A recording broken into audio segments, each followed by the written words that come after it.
A Rebecca Brown é outra maluca também. E ele Perturbada. falava que ela era doida, né? Não, eu sou sério, ela é doida. E o grande problema do Daniel Mastral é que é o seguinte: as pessoas que apresentaram o Daniel Mastral para a igreja brasileira,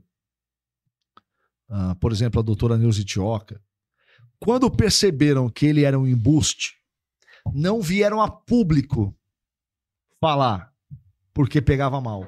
Sim. E o Daniel Mastral amealhou um público grande na internet. E assim, eu vi muitas pessoas que ficaram muito tocadas com a morte dele, porque ele parecia que no trato ele era uma pessoa muito agradável. Então, por exemplo, o testemunho do Vilela, do Inteligência Limitada, Ricardo Ventura ele também disse, olha, ele era meu amigo, eu não duvido que ele fosse uma pessoa agradável, que ele fosse uma pessoa gentil, mas isso não muda o fato de que ele era mentalmente perturbado. O filho dele se matou na linha do trem e depois a esposa dele se matou com remédios e, segundo uma linha investigativa, com a interferência dele para o suicídio, certo? Ele era um homem mentalmente perturbado e ele, durante muitos anos, em muitas igrejas, as pessoas se baseavam nos ensinamentos dele para falar de batalha espiritual, para falar de satanismo, para falar na volta de Jesus. Isso é um sintoma de um problema emocional, espiritual e cognitivo coletivo. O fato do Daniel Mastral ter se tornado uma figura expoente, influente e com muita audiência dentro dos evangélicos brasileiros, e existem outros da mesma linha, tem os herdeiros ali, conspiracionistas, que reproduzem um monte de... Assim, nem toda conspiração é mentira, certo? Mas uma pessoa que só fala de conspiração, você sabe que ali ou tem alguém mentalmente perturbado ou tem alguém explorando os mentalmente perturbados.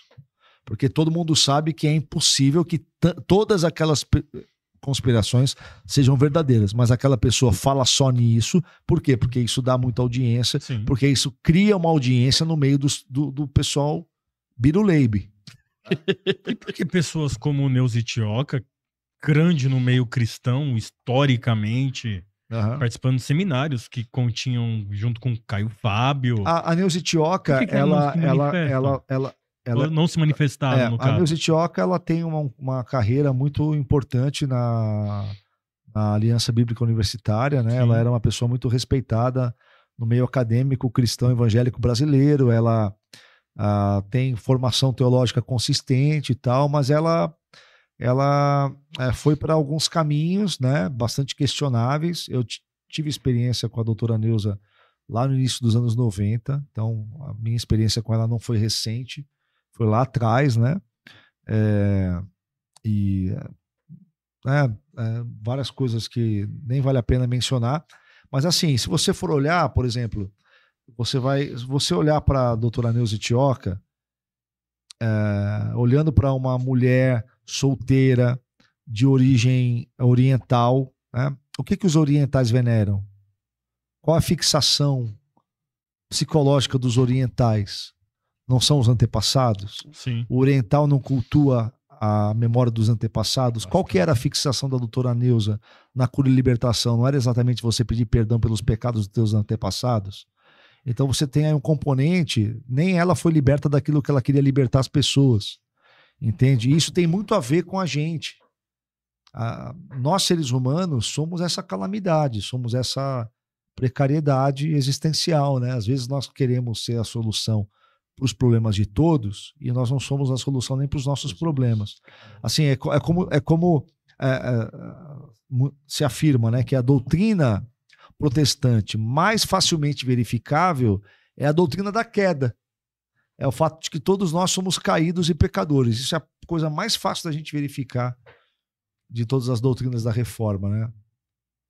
Então, mas enfim, né? Acho que vocês têm um corte bom agora, né? Meu Deus. Essa questão do Mastral, eu vinha com... O sorriso do Luan foi maravilhoso. O produtor... Ele tá assim, ó, Coisa Satisfação, aspira. Essa questão do Mastral, eu vim pesquisar, entender, porque assim, quem viveu anos 2000, pegou ali esse negócio dele chegar, falar que era satanista. Era assim, ó, eu vou te contar. Filho do fogo. Eu tava em Belo Horizonte num congresso, o Congresso Fogo e Glória, que acontecia todo ano no Sesc Venda Nova lá de Belo Horizonte, era organizada pelo missionário Danduque. Teve uma onda disso no Brasil, eu participei de perto, né?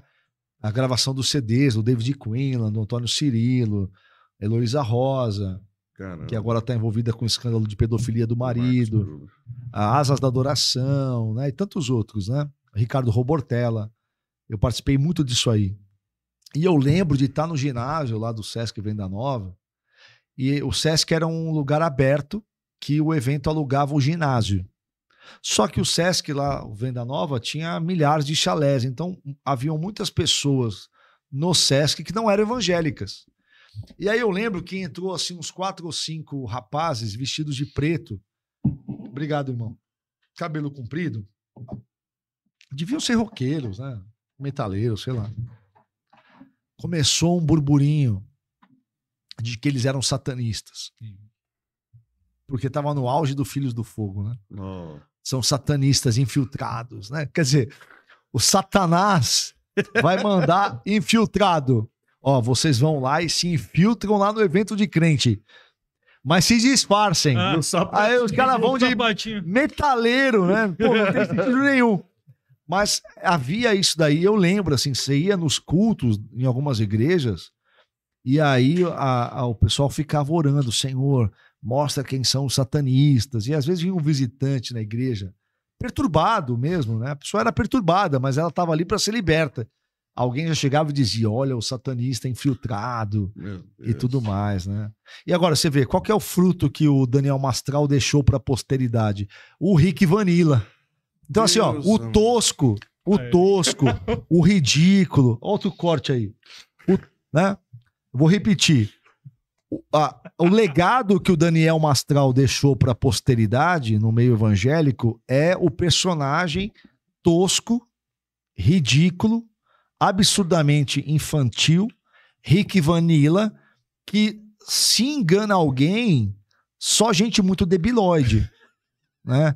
Então, assim, esse é o grande legado do ministério do Daniel Mastral, é deixar para a posteridade um público que vai ser herdado por uma pessoa que ali parece um personagem que você tirou do Chaves, dos Trapalhões, de algum programa de humor, assim. É o Toninho do Diabo da Shopee. É mais ou menos. Gostei. Pelo menos o Toninho do Diabo era engraçado. Era engraçado. É verdade. É o Toninho do Diabo da Shopee. É verdade. Esse cara é ridículo, velho. É verdade.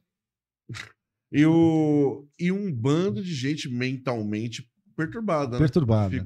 Eu via nos comentários lá sobre o que aconteceu com ele, gente falando, eu tô pensando também, e isso daí é um sinal de que mataram ele, meu Deus. As teorias da conspiração, né? Você sabe que tem uma parte do público evangélico brasileiro que